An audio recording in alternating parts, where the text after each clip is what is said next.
Assalamualaikum warahmatullahi wabarakatuh. Perkenalkan, nama saya Tasyandila dengan NIM 251186206778. Baiklah, di sini saya akan membuat tugas belajar dan pembelajaran, yaitu yang pertama, jelaskan pengertian dan ciri-ciri belajar dan pembelajaran.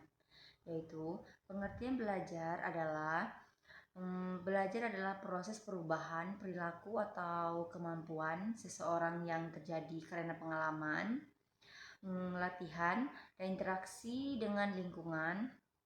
Tokoh seperti Jean Piaget menjelaskan bahwa belajar berkait dengan perkembangan struktur berpikir, sedangkan Edward Thorndike menekankan hubungan stimulus respon. Selanjutnya, ciri-ciri belajar. Yang pertama, terjadi perubahan perilaku atau pengetahuan, sikap, keterampilan. Yang kedua, bersifat relatif permanen yang tidak sementara atau tidak sementara. Yang ketiga, melalui pengalaman atau latihan terjadi secara sadar. Yang selanjutnya, bersifat aktif, melibatkan aktivitas individu.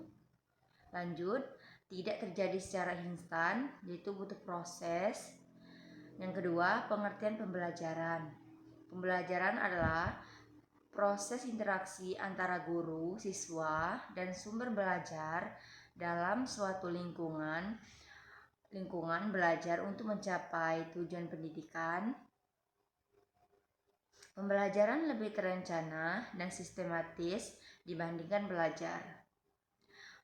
Ciri-ciri pembelajaran yaitu ada tujuan yang jelas atau kompetensi yang ingin dicapai, melibatkan guru dan siswa, interaksi dua arah, terencana dan sistematis, menggunakan metode atau strategi, menggunakan media dan sumber belajar, ada evaluasi atau penilaian, dan bersifat bimbingan dan memfasilitasi belajar. Selanjutnya, yang kedua, jelaskan prinsip dan tujuan belajar dan pembelajaran. Yang pertama, tujuan belajar. Tujuan belajar adalah hasil yang ingin dicapai oleh individu setelah melakukan proses pelajaran. Tujuan belajar yaitu menambahkan pengetahuan, yaitu kognitif, tidak tahu ingin menjadi tahu, mengembangkan sikap efektif seperti disiplin, bertanggung jawab, jujur.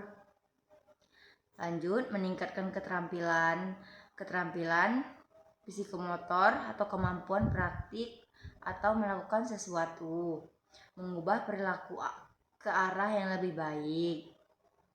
Lanjut, membentuk pribadi dan pola pikir yang matang. Yang kedua, tujuan pembelajaran.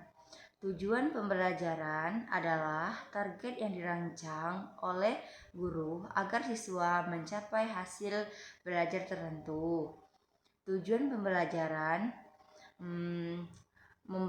membantu siswa memahami materi pelajaran.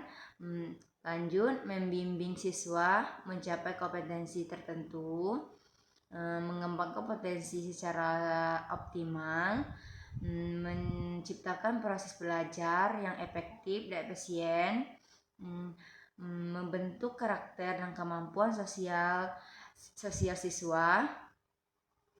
Prinsip-prinsip belajar yaitu prinsip belajar adalah dasar belajar berjalan dengan baik, yaitu aktif, siswa harus terlibat langsung. Yang kedua, motivasi, adanya dorongan untuk belajar. Yang ketiga, pengulangan atau latihan, yaitu semakin sering dilatih, semakin kuat hasilnya.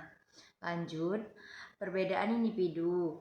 Setiap siswa berbeda cara belajarnya. Pengalaman langsung, yaitu belajar lebih efektif jika mengalami sendiri. Tujuan yang jelas agar belajar lebih terarah. Lanjut, prinsip-prinsip pembelajaran. Prinsip pembelajaran digunakan guru dalam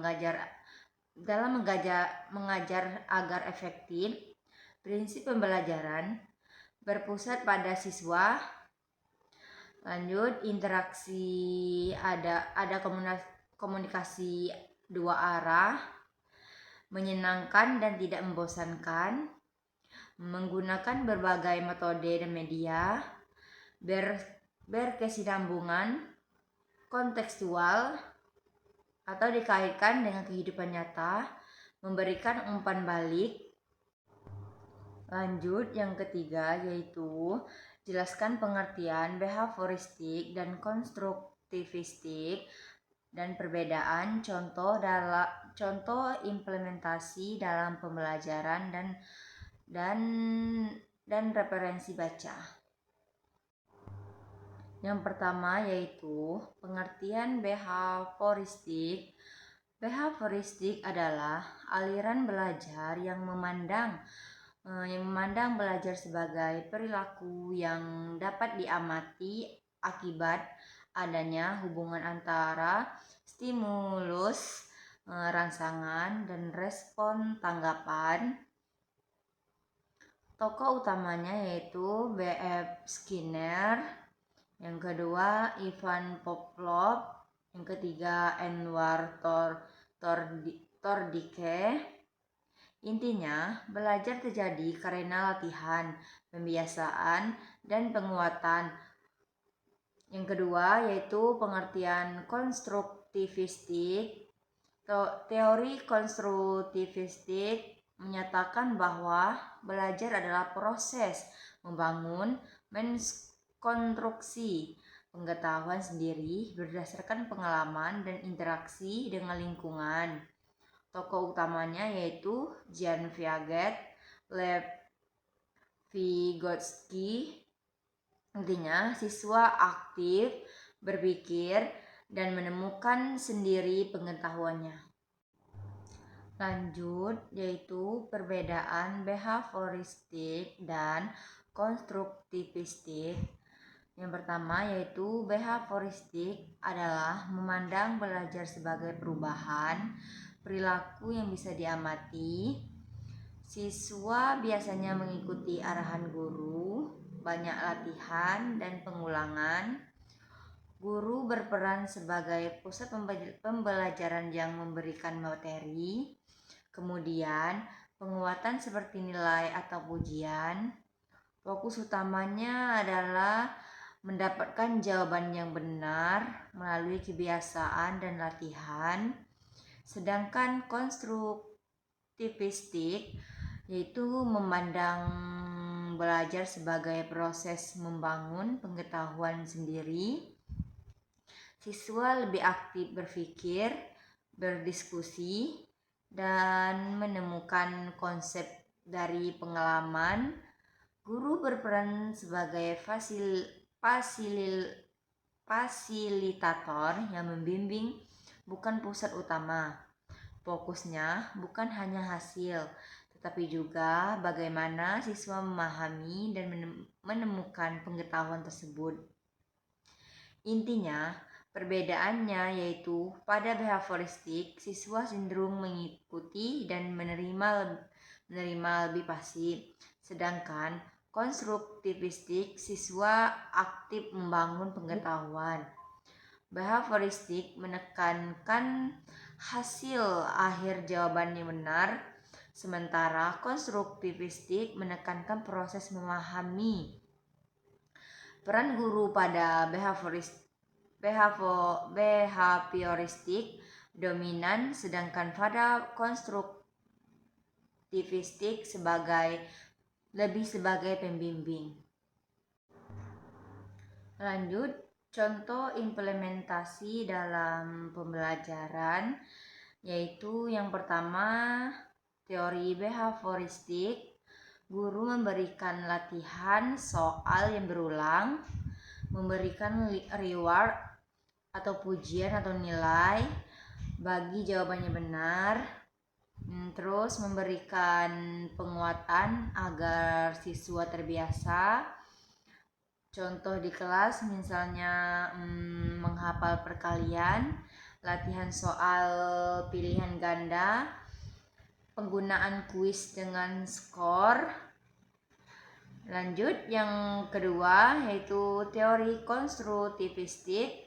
Guru memberi masalah nyata, problem based learning. Siswa berdiskusi dan bekerja sekelompok. Siswa menemukan konsep sendiri, yaitu contohnya di kelas yaitu mengukur luas lapangan sekolah, diskusi pemecahan masalah matematika dan praktikum sains. Lanjut yaitu referensi bacanya yaitu psikologi pendidikan, teori belajar dan pelajaran, education psikologi, how children think and learn.